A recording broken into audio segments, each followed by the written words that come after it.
Alors effectivement, oui, nous les Gilets jaunes constituants de l'Essonne, du 80. Voilà, franc CFA euro égale esclavage, récupérons la planche à billets. Donc il y a un combat commun. C'est exactement ce que vient d'amener donc Sébastien. Les discussions ont lieu avec les employés, avec les passants, vous voyez. Donc Sébastien, je reviens à toi. Donc c'est juste pour montrer la banderole, franc CFA euro égale esclavage, récupérons la planche à billets. C'est-à-dire il y a un combat commun entre le franc CFA, contre le franc CFA, mais aussi contre l'euro, qui est le point dénominateur commun, la servitude monétaire. Exactement, mais revenons d'abord sur la question du franc CFA, pour les gens qui ne connaissent pas cette question. Il faut savoir qu'aujourd'hui, on a 14 pays africains qui sont sous tutelle financière du Trésor public français. Ces pays sont les suivants: Bénin, Burkina Faso, Côte d'Ivoire, Guinée-Bissau, Mali, Niger, Sénégal, Togo, Cameroun, République centrafricaine, Congo. 200 millions de personnes qui sont sur curatelle financière, ce qu'on appelle une curatelle financière. Ils ne contrôlent ni leur monnaie, ni leur crédit, ni leur budget, ni leur déficit. C'est comme si, en France, voilà, quelqu'un possédait votre carte bleue et qu'il allait l'utiliser et vous donner 20 € ici, 20 € là pour pouvoir aller faire vos dépenses. Donc voilà la situation dans laquelle on se trouve. Avec des situations terribles. Par exemple, en France, il faut savoir que plus de 60% de l'électricité qu'on utilise vient de l'uranium du Niger, par exemple. Or, au Niger, aujourd'hui, on a 14% des gens qui ont accès à l'électricité. C'est-à-dire qu'il n'y a pas d'hôpitaux, les femmes accouchent de nuit, dans le noir, il y a beaucoup de mortalité infantile, etc. C'est-à-dire que cette politique du franc CFA a empêché les pays de se développer. Aujourd'hui, si la France veut retrouver l'estime d'elle-même, il faut qu'elle puisse combattre ce système. Et il en va que les Français et les Africains, il y a beaucoup de la jeunesse africaine est en train de se lever contre le franc CFA, mais elle a besoin de la jeunesse française qui, elle, souvent n'est pas au courant de cesser de faire vos dépenses. Donc voilà la situation dans laquelle on se trouve. Avec des situations terribles. Par exemple, en France, il faut savoir que plus de 60% de l'électricité qu'on utilise vient de l'uranium du Niger, par exemple. Or, au Niger, aujourd'hui, on a 14% des gens qui ont accès à l'électricité. C'est-à-dire qu'il n'y a pas d'hôpitaux, les femmes accouchent de nuit, dans le noir, il y a beaucoup de mortalité infantile, etc. C'est-à-dire que cette politique du franc CFA a empêché les pays de se développer.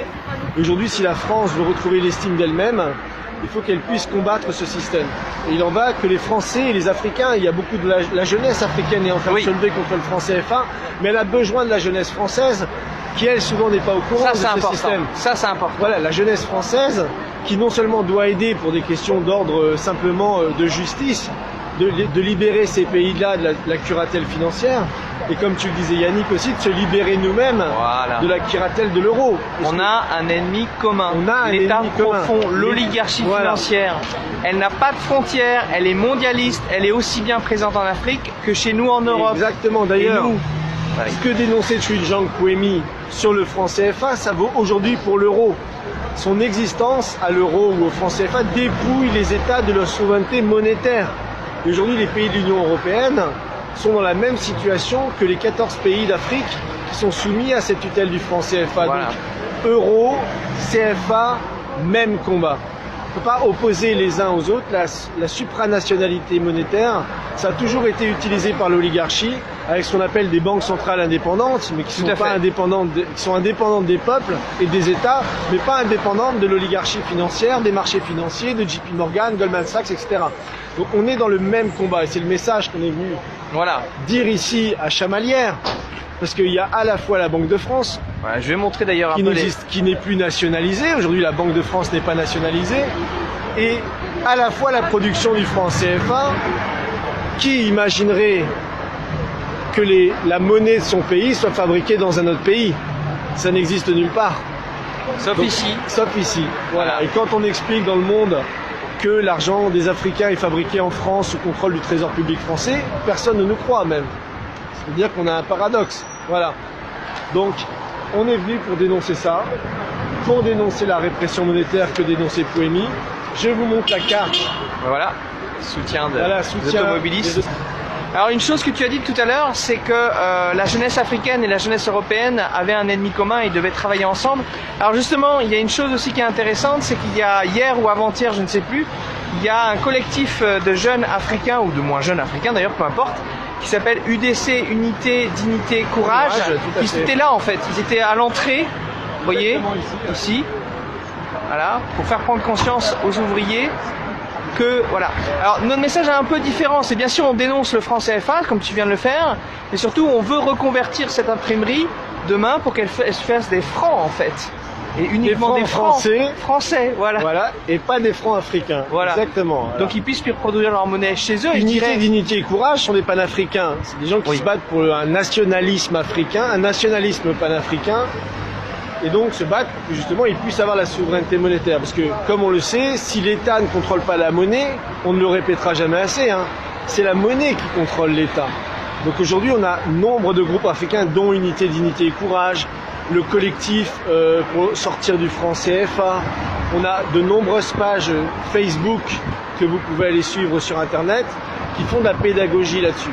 Voilà. Or, en France, la question du franc CFA, on se rend compte qu'elle est quasiment inconnue, qu'elle n'est abordée par personne. Et donc, il n'y a pas la volonté pour les Français de se dire, bon voilà, on a fait une erreur, maintenant on va arrêter cette erreur et on va aller de l'avant et travailler avec nos amis africains, la jeunesse africaine. Et la bonne chose, et je pense que c'est très important que les Gilets jaunes soient là parce que les choses évoluent. Et j'aimerais vous lire, ça va prendre 2 minutes, mais c'est l'initiative qui a été lancée par des économistes africains. Donc je conseille pour ceux qui ne connaissent pas de lire ce livre.